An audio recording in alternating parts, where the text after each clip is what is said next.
Joo, aloita vaan. Hei, olen Arni ammattilainen ja käytän kalenteria. Haluanpa lisätä tapahtuman. Niin, voisin antaa sille prioriteetin kyllä. No tämä on korkean prioriteetin tapahtuma. Ja kesto tietenkin pitää asettaa. Se kestää noin tunnin. Deadline. No oisko 13. helmikuuta ihan hyvä?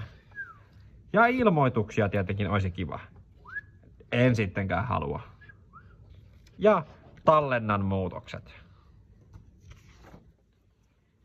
Jahas, eikö muutokset näykään kalenterissani? Ei kun kyllähän ne näkyvät. Mukava nähdä. Haluaisin chattailla kalenterini kanssa. Ääniohjaus. Hei Google, haluaisin siirtää tapaamiseni Karlin kanssa maanantailta torstaille. Mukava nähdä, että tämä muutos onnistui. Hyväksy muutokset. Nyt olen keskustellut kalenterini kanssa.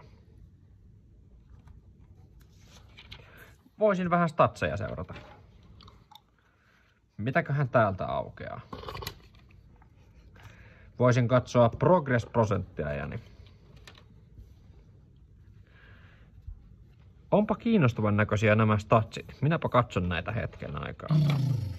Ahaa, minulla on 15 minuutin päästä seuraava tapahtuma. Olen nyt notifioinut tämän, joten voin poistaa ilmoituksen. Ja olen nyt riittävästi tilastoja myös katsellut. Seuraavaksi voisin muokata vielä tätä tapahtumaa. Haluaisinkin priorisointia muuttaa siinä. Unohdin, että se on ASAP-luokan tapahtuma. Poista.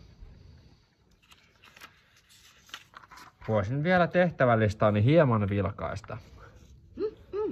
Mitäköhän tehtävää minulla oli tälle päivälle tehtävänä? No onhan niitä. Voisin vielä lisätä yhden tehtävän itse asiassa lisää. Ei kun nyt niinpä tietenkin. Poistan sen, koska unohdin jo, että minä olen jo kirjoittanut päivän ensimmäisen esseen. Noin, mukava nähdä, että se poistui sieltä.